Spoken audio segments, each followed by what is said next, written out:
Historia de la Tierra.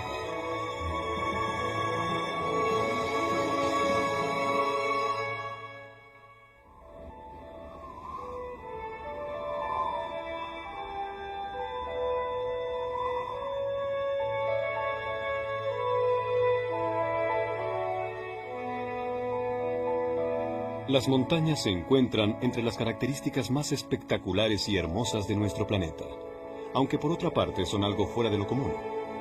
Solo hay montañas en algunas partes del mundo. Por muchos años los geólogos han explorado las montañas tratando de explicar sus orígenes, pero solo recientemente han comenzado a entender cómo y por qué se formaron las grandes cordilleras del mundo.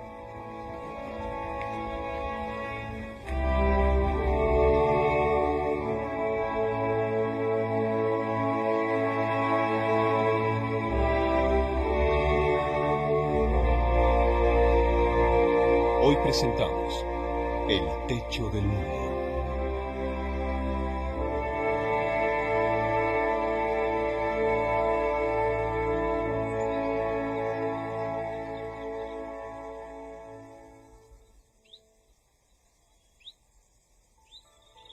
Delfos, en Grecia, es el lugar a donde iban los antiguos griegos a buscar respuestas a preguntas difíciles.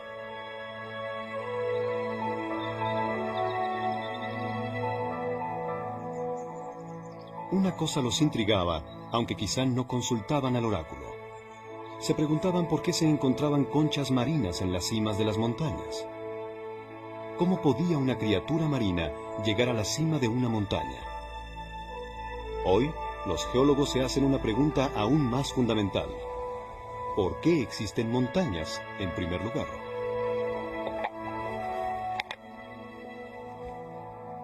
Un geólogo que se ha enfrentado a este problema es Philip Englund.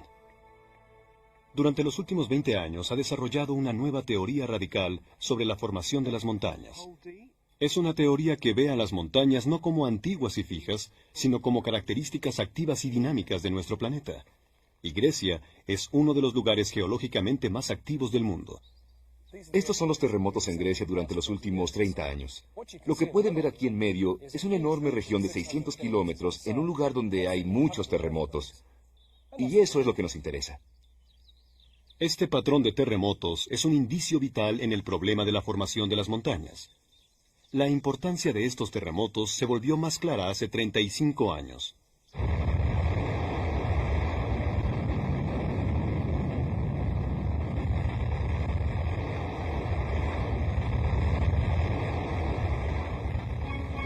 Al fin se prohíben las pruebas. A principios de los 60, los soviéticos y las naciones occidentales acordaron prohibir parcialmente las pruebas nucleares. Las pruebas en la atmósfera y bajo el agua fueron prohibidas. Pero el rechazo de los rusos a permitir equipos de inspección en su territorio ha impedido cualquier acuerdo sobre pruebas subterráneas. Solo miren esta película que muestra el levantamiento de 12 millones de toneladas de tierra en una prueba subterránea norteamericana.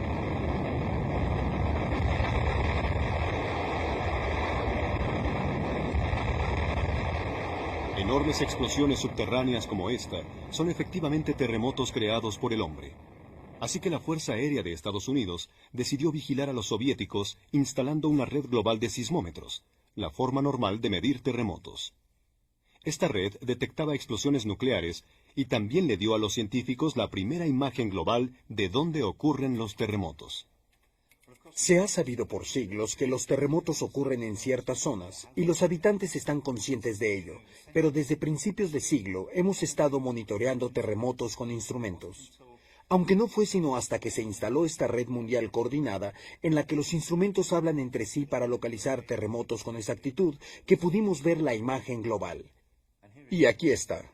Miren la delgada línea de epicentros de terremotos a lo largo del Atlántico y que da la vuelta hacia el Océano Índico para dirigirse hacia el Pacífico. El descubrimiento de este extraordinario patrón de terremotos fue muy importante porque confirmó la nueva teoría de la tectónica de placas. Los terremotos claramente delimitan las fronteras de las grandes placas que componen la superficie del planeta y que se mueven constantemente alrededor del globo. Pero significativamente, no todas las zonas de terremotos están nítidamente definidas. Hay partes del mundo donde la frontera entre placas no es tan simple. Y este es particularmente el caso cuando se trata de las áreas continentales. Miren aquí, esta es la orilla de la placa de la cordillera del Himalaya que se extiende hasta el Mediterráneo. Estos terremotos marcan la orilla de la placa. Esta es una zona muy ancha. Aquí está sucediendo algo. Y lo que notaron fue que estas anchas zonas de terremotos parecían ocurrir donde hay cordilleras de gran altitud. Pero, ¿cuál era la relación entre terremotos y montañas?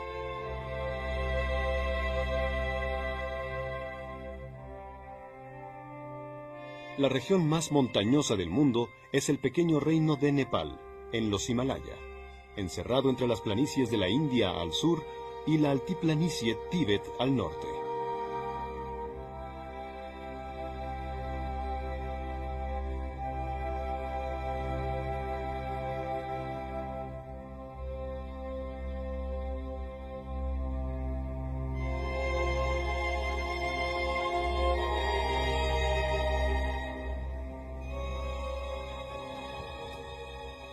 Desde los años 60, los geólogos han buscado indicios que relacionen los terremotos en los Himalaya con las montañas.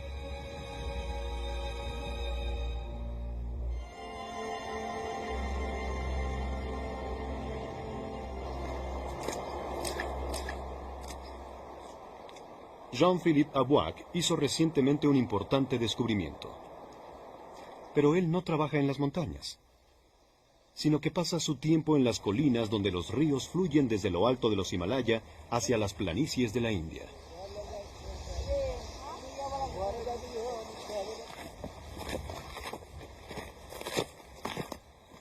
Él camina sobre las piedrecillas redondas del viejo lecho de un río que ahora está seco.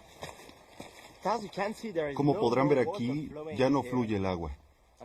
Y la razón es que el río actual está más abajo por la derecha. Así que el problema aquí era entender qué sucedía. Y cuando examinó de cerca el lecho del río, encontró carbón, viejos pedazos de madera.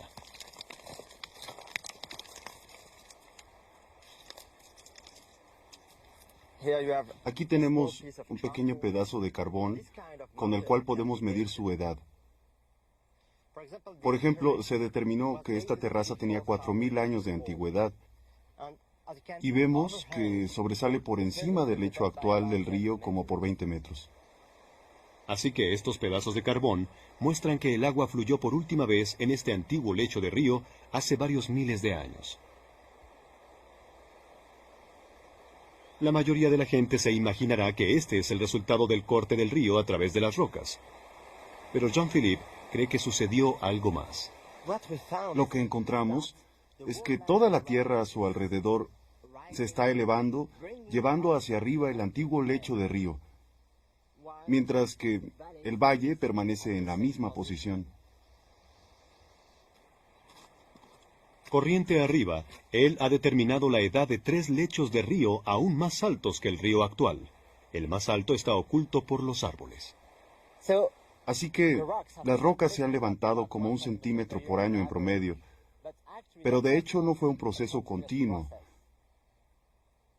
Las rocas fueron levantadas por enormes terremotos como el que ocurrió en 1934, y durante esos terremotos las rocas son levantadas de repente como 2 metros.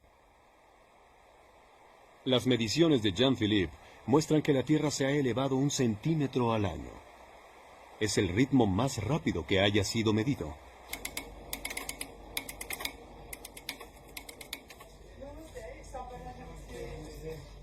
Pero hay al menos 15 terremotos pequeños al día registrados aquí en Nepal.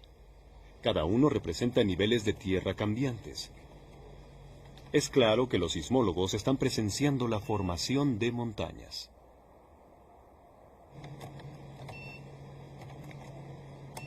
Un terremoto es básicamente una falla en las rocas profundas.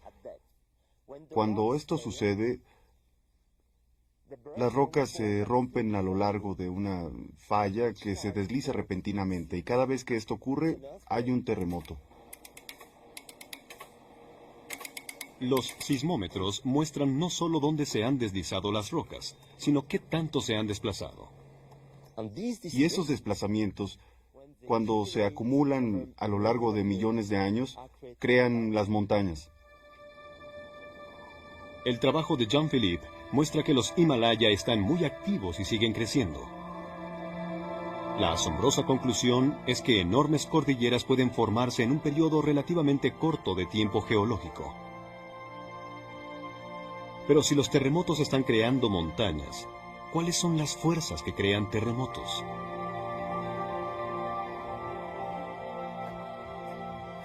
Bob Spicer y Leonor Hawken exploran las montañas en el oeste de Nepal.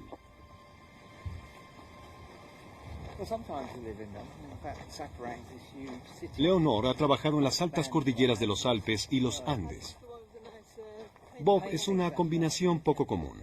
Es botánico y geólogo. Están escalando los altos Himalaya buscando evidencias de las fuerzas fundamentales que crean estas montañas.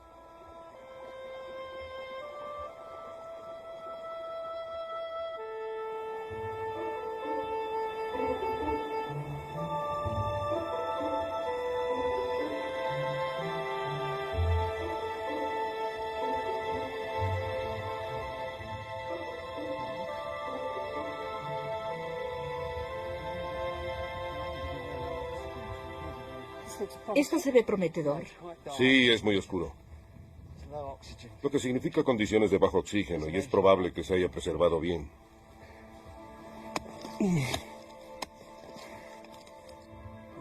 Aquí está un nódulo. ¿Tiene la amonita característica? No, es solo esquisto. Hay bastante aquí.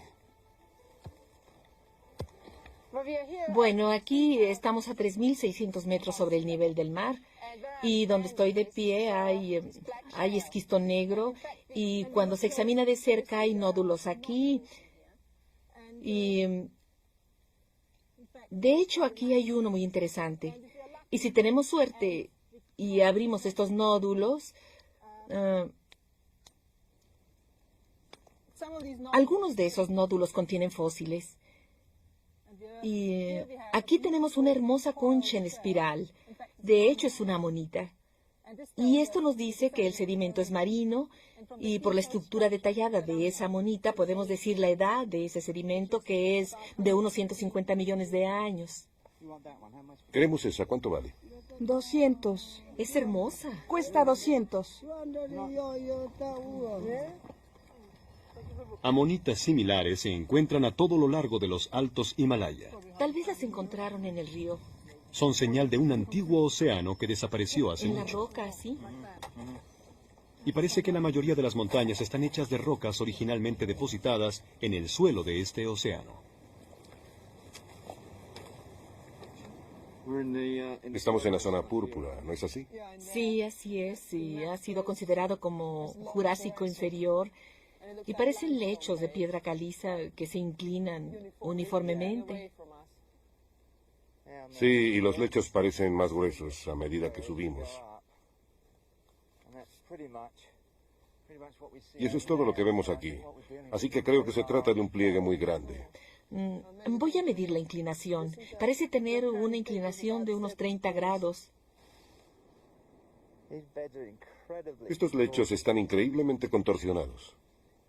Inmensas fuerzas debieron presionar y plegar estos antiguos lechos de piedra caliza, los restos de organismos marinos muertos, empujándolos desde el suelo oceánico para formar esta parte de los Himalaya. Es increíble pensar que esto era básicamente una playa. Es vertical, ¿cierto? Sí. ¿Y cómo llegaron aquí estas rocas? En los años 60 los geólogos no hubieran podido contestar esa pregunta.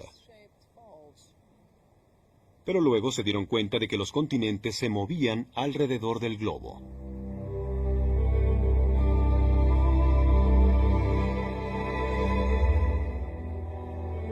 La India fue alguna vez parte de un continente llamado Gondwana, que se encontraba cerca del Polo Sur.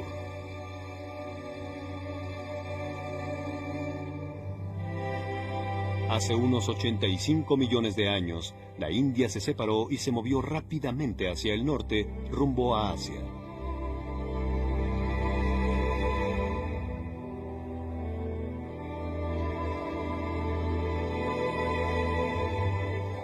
Al chocar con el continente, se formaron lo que hoy conocemos como los Himalaya.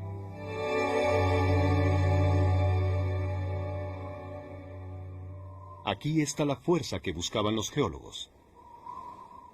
Esta colisión de continentes es lo que causa todos los terremotos y crea la cordillera más alta del mundo. Así que la primera parte de la respuesta al misterio de las montañas se encuentra en la teoría de la tectónica de placas. Al chocar los continentes, empujan a las montañas hacia arriba.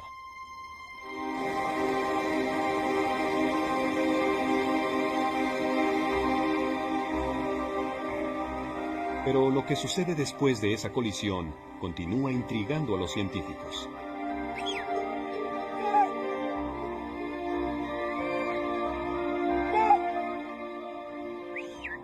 Mike Searle y Roberto Weinberg tratan de determinar exactamente cuándo se volvieron tan altos los Himalaya.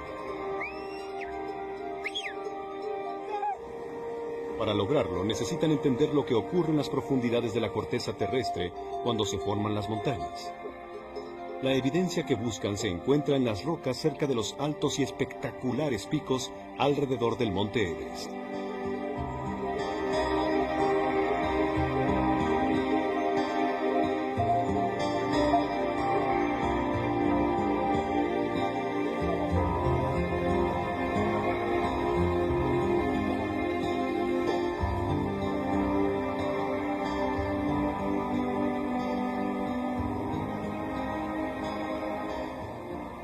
Me encuentro entre algunas de las montañas más altas del mundo, y frente a mí tengo la cordillera Nuptse-Lhotse.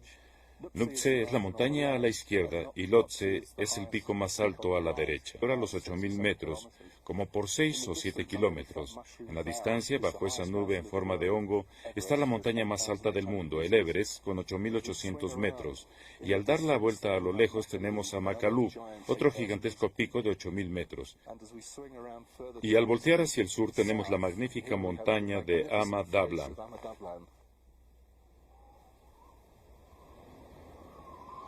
Solo después de llegar a los glaciares bajo los altos picos pueden comenzar a trabajar. Aquí es donde encuentran las rocas que muestran lo que pasó después de que la India chocó con Asia.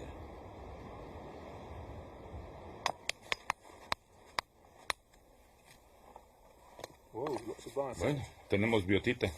¿Hay granate? Un momento.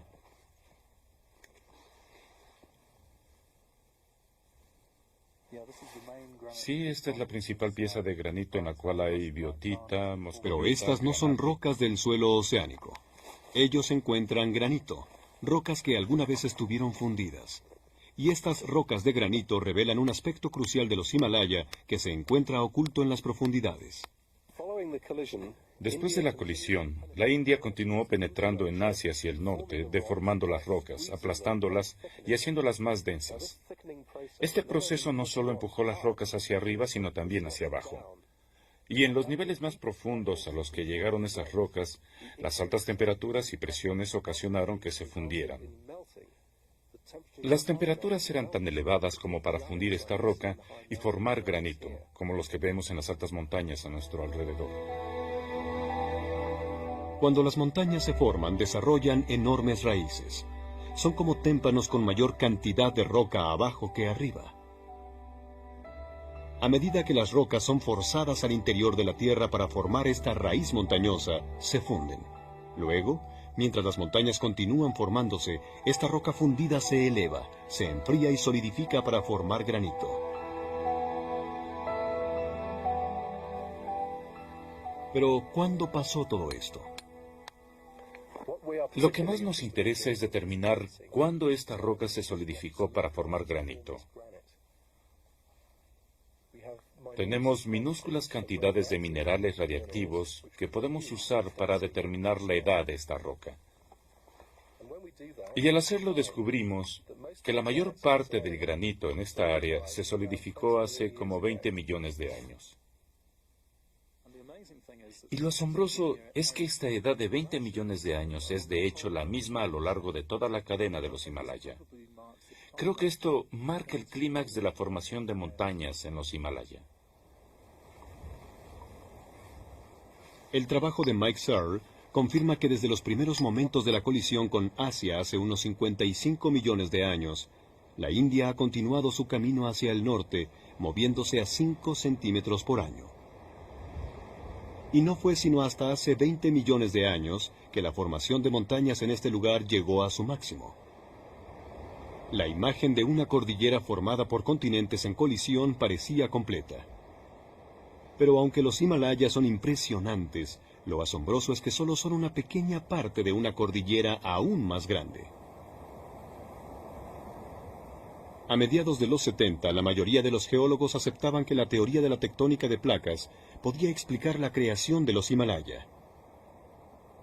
Pero al mismo tiempo que los Himalayas se formaban, al norte de ellos se formaba la enorme planicie del Tíbet. Y algunos geólogos comenzaron a cuestionar si la tectónica de placas era toda la historia.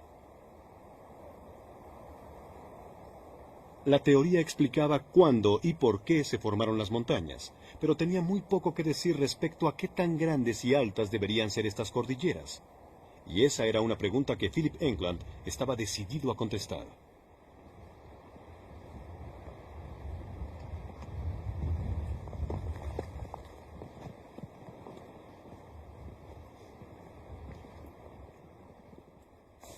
Veamos el tamaño y el lugar donde se encuentra. La mayoría de la gente se concentra en los Himalaya, que se encuentran al sur de la planicie tibetana. Pero debemos darnos cuenta de que estas montañas tienen apenas 200 kilómetros de ancho, y extendiéndose al norte de ellas está la enorme planicie del Tíbet. La planicie tibetana se extiende por casi 2.000 kilómetros al norte de los Himalaya. Y es muy alta, en promedio tan alta como los Himalaya, más de 5 kilómetros, e igualmente activa. Hay terremotos por todas partes.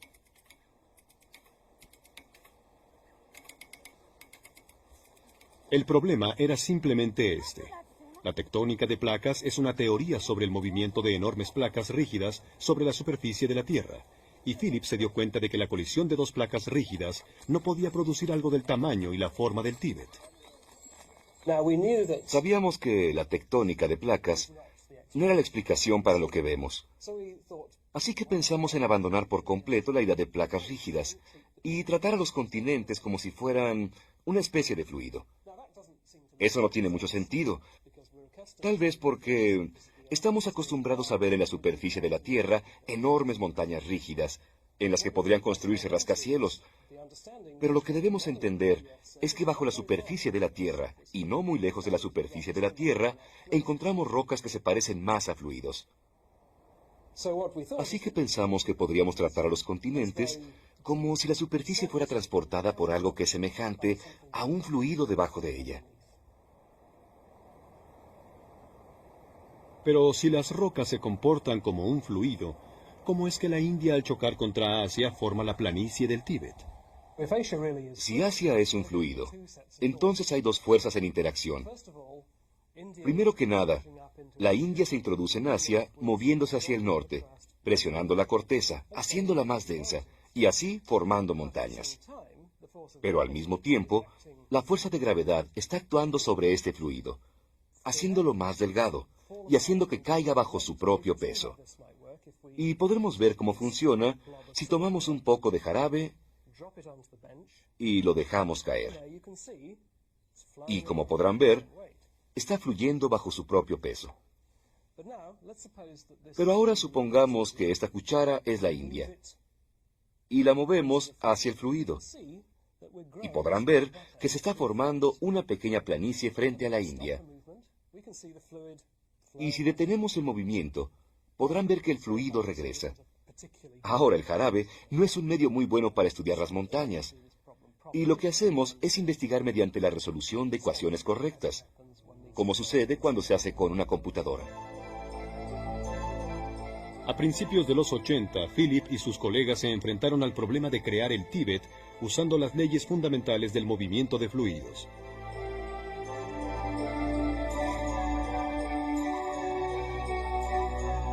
¿Podrían hacer que un fluido se pareciera a las enormes cordilleras de Asia? Les tomó más de 5 años de trabajo en ecuaciones antes de conseguir una forma que se pareciera al Tíbet. Pero al final, estábamos muy complacidos con este modelo simple de la deformación. Y este es el resultado de uno de nuestros experimentos.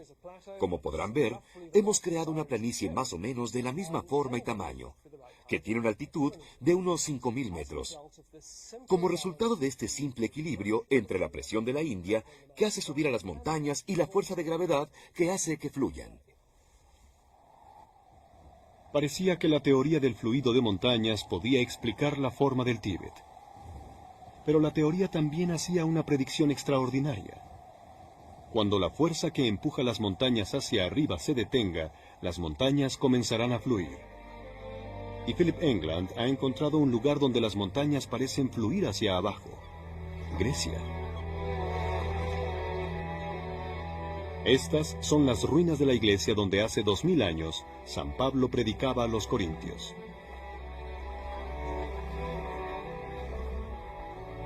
No está bajo el agua porque el nivel del mar haya subido. La tierra se está hundiendo.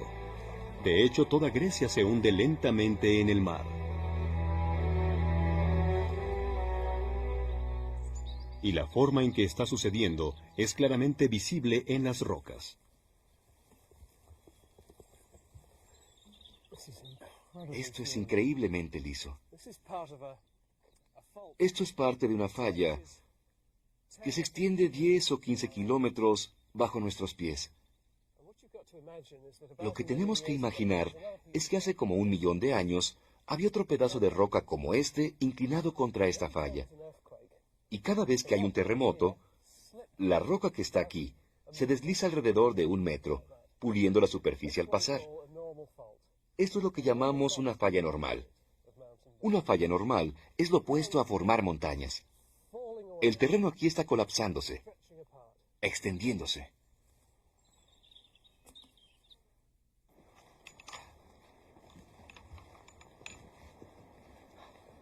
Philip y su equipo comenzaron recientemente a determinar qué tan rápido se mueve Grecia. Y tuvieron que escalar hasta la cima de casi todas las montañas para hacer sus mediciones.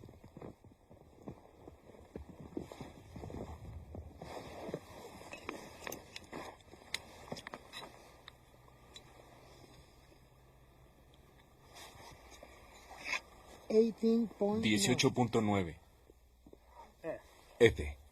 F. Usando satélites de posicionamiento global, están midiendo los centenares de movimientos en las fallas en toda Grecia. Ahora el visualizador del receptor me dice que estamos registrando la distancia a 9 satélites. Lo que podemos hacer para que la medición sea más exacta es dejar la antena sobre la marca en el suelo durante unas 24 horas y medir repetidamente la distancia a los satélites. Y al finalizar el día podríamos terminar con miles de mediciones de distancia. Para darles una idea de la precisión con que podemos hacer esto, estamos como a 100 kilómetros de Atenas y podemos medir esa distancia con una exactitud de 5 milímetros. 11.5. 11.5. H. 11.5. Algunos de los puntos de medición que usan fueron colocados en los años 80, cuando toda Grecia fue medida con suma precisión. Fuimos muy afortunados al tener estos datos. Podríamos volver ahora y descubrir qué tanto se ha movido cada uno de estos puntos. Aquí en el norte, como podrán ver, no mucho. Y aquí en medio, donde estamos ahora, ha habido como 2 metros de movimiento. Y aquí, en el suroeste, 4 o 5 metros durante los últimos 100 años. Es el mismo ritmo al que la India se mueve hacia dentro de Asia. Pero parece que Grecia está fluyendo en una dirección, hacia el suroeste. Noten que aquí el movimiento es de 2 metros, mientras que aquí es de 4 o 5 metros. Así que el terreno se está extendiendo. y se está moviendo en una dirección y por una razón. Aquí está la parte más profunda del suelo oceánico en la región. ¿Y recuerdan el jarabe en el plato? Pues aquí está. Está fluyendo hacia abajo a la parte más profunda en la región, estirándose a su paso. Este es el Golfo de Corinto, uno de los lugares donde Grecia se está extendiendo.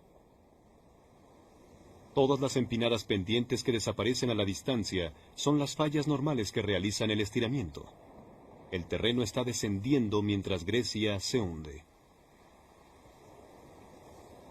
Es una idea increíble, pero dentro de unos millones de años, este hermoso país habrá desaparecido bajo el mar. Pero a pesar de todos los éxitos de la teoría de fluidos, Philip Englund comenzó a darse cuenta de que hay un problema en ella. Este se presentó cuando los geólogos examinaron fotografías de Asia tomadas desde el espacio. Esta es una fotografía desde el transbordador espacial. Pueden ver a los Himalaya que corren al sur de la planicie. Y aquí está la planicie que se extiende hacia el norte. La escala de la fotografía nos permite observar el horizonte. Y aquí, al norte de los Himalaya, hay un tremendo corte en la tierra. Este corte es una falla normal.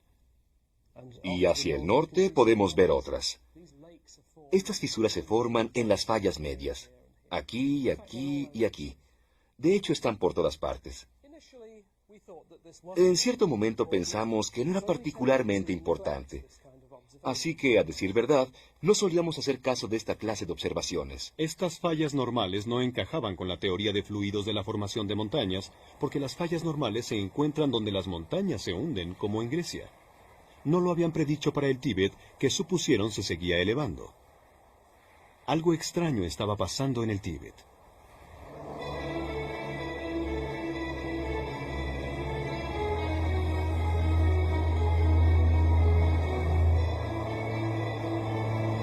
Cuando al fin se les otorgó permiso a los científicos para visitar Tíbet, el problema se volvió aún más aparente.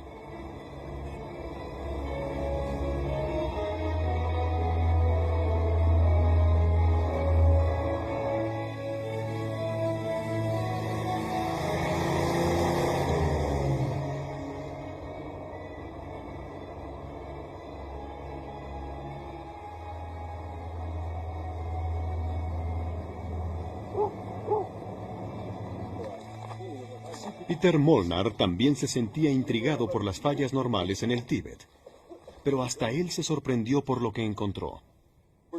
Nos encontramos en un valle que se extiende hasta esa cadena de montañas. Y notarán que aunque están cortadas por valles profundos, las cimas en la cordillera tienen la misma altura.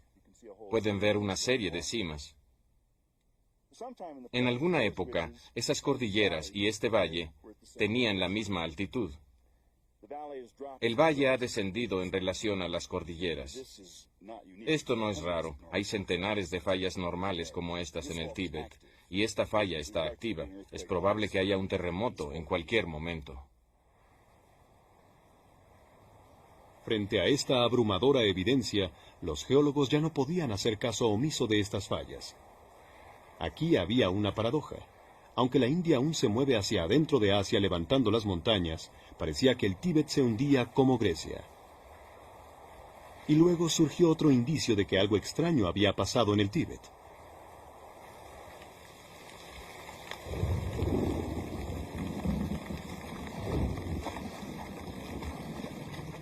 Cada verano, el subcontinente indio es empapado por lluvias monzónicas. Los climatólogos ahora saben que el monzón es un resultado directo de la altitud del Tíbet. Durante los meses de verano, la planicie eleva su temperatura calentando la atmósfera superior que atrae aire húmedo del Océano Índico. Al pasar sobre la India y los Himalaya, la humedad se condensa como lluvia, dando origen a la precipitación anual. Pero los climatólogos han descubierto que las lluvias eran mucho menos intensas en el pasado. El monzón actual solo comenzó hace como 10 millones de años. Las implicaciones de esto fueron asombrosas. Los climatólogos sugerían que por esa época el Tíbet debió aumentar repentinamente su altitud. Lo más excitante era que tal vez esa repentina elevación de altitud podía explicar las fallas normales en el Tíbet que habían intrigado a Philip England y sus colegas. Si el Tíbet se había elevado repentinamente hace 10 millones de años, tal vez se encontraba demasiado elevado para ser soportado aún por la incesante presión de la India. Así que comenzó a hundirse, creando las fallas normales. Los geólogos comenzaron a determinar la edad de esas fallas. Descubrieron que tenían ciertamente como 10 millones de años. Así que, ¿qué estaba sucediendo? ¿Qué podía ocasionar que el Tíbet se elevara repentinamente? Philip England tuvo recientemente una ingeniosa idea. Algo debió pasar en las raíces profundas bajo el Tíbet.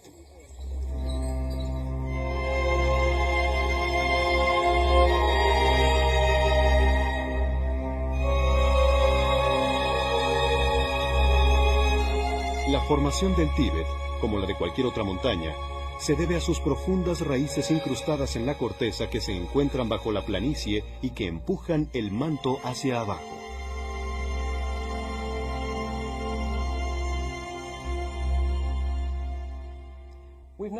Sabemos desde hace 100 años que las montañas son como los témpanos. Y si hacemos un dibujo de la planicie tibetana, podría verse así. Aquí está la planicie de la India. Aquí, la altiplanicie tibetana, de unos 5.000 metros de altitud. Y debajo de eso están las raíces del témpano, una gruesa capa de corteza continental de tal vez 30 o 40 kilómetros de espesor. Las montañas son solo la punta del témpano, una corteza gruesa. Y lo que no vemos es que a la vez que está aplastando la corteza, también está hundiendo la capa del manto debajo de él. Lo que creemos que pasó es que esta parte descendió, y podrían pensar que se parece a un ancla que cae hasta el fondo. Así que ahora el continente que está arriba se eleva en la superficie. Su sorprendente conclusión es que la enorme raíz debajo del Tíbet actuaba como un ancla que sujeta al Tíbet. Y hace 10 millones de años, cuando el Tíbet perdió el fondo de su raíz, subió repentinamente. Cuando eso pasó, se volvió demasiado alto para ser soportado por la presión de la India y poco después comenzó a hundirse de nuevo y a fluir. Era una idea extraordinaria. Muchos geólogos se sintieron escépticos. Después de todo, no había forma de decir con exactitud cómo había cambiado la altitud del Tíbet en el pasado.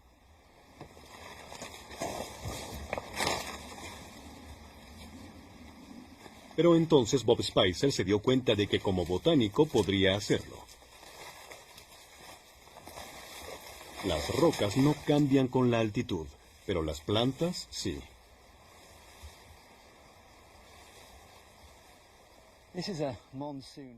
Este es un bosque monzónico. Y la razón por la que estoy aquí es que me interesan las hojas que se forman en esta región. Aquí donde hace calor y hay mucha humedad, el tamaño de las hojas es muy grande y la punta de la hoja tiene una pequeña proyección que deja caer el agua cuando llueve. La otra característica que aparentemente sugiere condiciones muy cálidas es esta orilla. No es dentada, es muy lisa. Estas son características que son adaptaciones al ambiente muy cálido y húmedo. Pero ese ambiente cambia con la altitud. Al subir a los Himalaya es fácil notar la diferencia en la vegetación.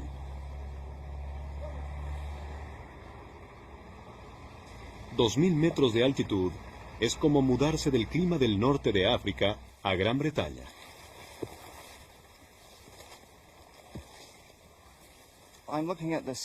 Estoy examinando el tamaño y la forma y otras características de las hojas, como estos dientecillos microscópicos y los extremos en punta.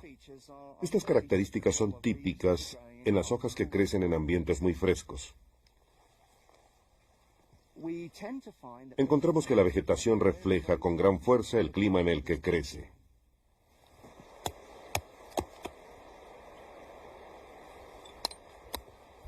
Y las mismas reglas se aplican a las hojas fosilizadas. Bob Spicer ha estado recolectando fósiles en diferentes lugares de Asia. Toda el área está cubierta de hojas como esta. En este lugar, Bob recolecta hojas fosilizadas que tienen 11 millones de años. Planicies muy anchas, ríos de flujo lento. También ha recolectado hojas en los Himalaya y el Tíbet. Estas hojas fosilizadas vienen de la planicie tibetana. Si tenemos una colección de hojas como estas, en un lugar en particular, podemos determinar cuál era la temperatura media anual. De hecho, esta colección de hojas viene del Tíbet. Tiene 11 millones de años. Y la temperatura que nos dicen las hojas es como de 10 grados centígrados o 50 grados Fahrenheit. Temperatura media anual. Podemos hacer exactamente lo mismo para un conjunto recolectado en las tierras bajas de Nepal. Ese conjunto nos da una temperatura más cálida, la del nivel del mar. Y cuando tenemos una temperatura a nivel del mar, tenemos la temperatura del lugar y podemos calcular la diferencia en temperatura.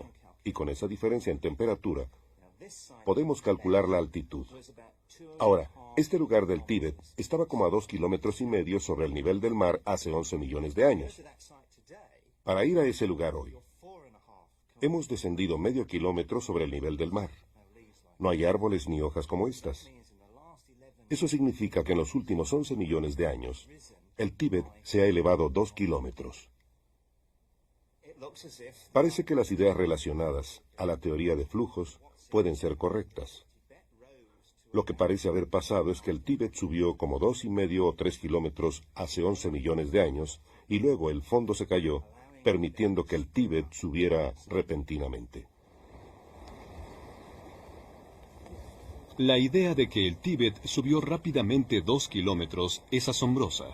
E igualmente misterioso es que ese repentino crecimiento es la razón por la que el Tíbet se está hundiendo.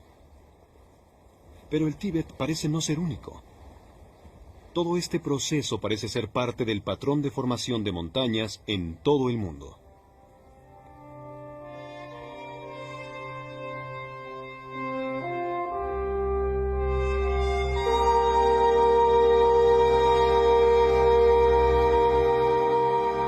En el oeste de los Estados Unidos está la región de cuencas y cordilleras.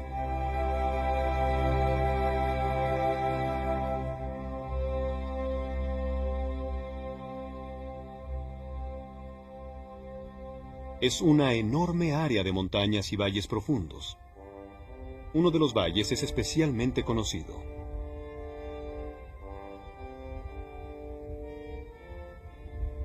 Este es el famoso Valle de la Muerte en California. Ese nombre le fue otorgado por algunos de los pioneros, los 49ers, que trataron de usarlo como atajo a los yacimientos de oro.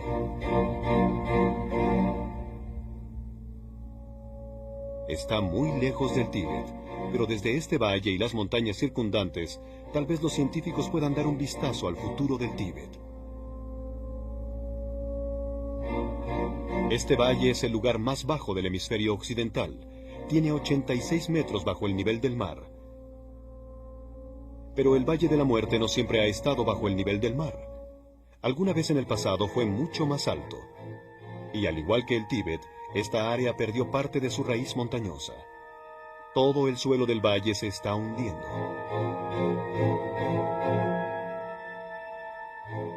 Y no solo el Valle de la Muerte. Lo mismo sucede en toda la región de cuencas y valles. Toda la región se esparce hacia los lados y se hunde. Y esto está sucediendo muy rápidamente. La rapidez ha sido calculada recientemente por Jack Wolf.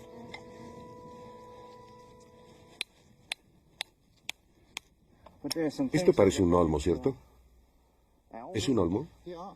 Sí, es un olmo, sí. Es uno de los robles. Ese es el gran secoya de la Sierra Nevada. ¿Y ya tiene su edad? Sí, hay varias fechas en la sección, y esta parece ser de unos 16 millones de años. Así que, con 16 millones, ¿qué tan alto estaría sobre el nivel del mar? Generalmente estimamos unos 1.500 metros. En otras palabras, estaba 1.500 metros más alto hace 16 millones de años de lo que está hoy. El que toda una cordillera caiga 1,5 kilómetros es impresionante.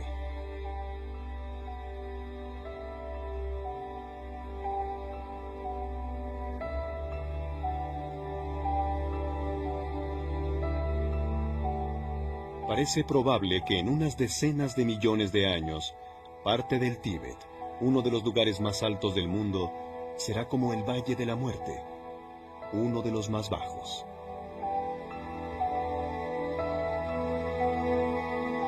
En los últimos 30 años, los científicos han cambiado por completo nuestra perspectiva de la formación de las montañas.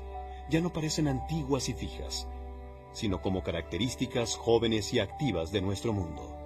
Los científicos ahora saben que las montañas se forman cuando los continentes chocan. Pero lo más sorprendente que hemos aprendido recientemente es que las montañas pueden subir y bajar. En términos geológicos, se forman muy rápidamente y se colapsan también rápidamente.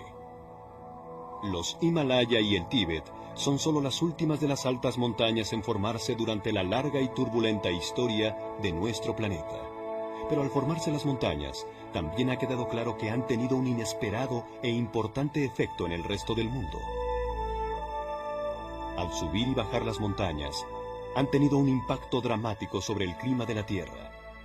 Y esa relación entre cambios en la Tierra y cambios en nuestro clima será el tema de nuestro siguiente programa.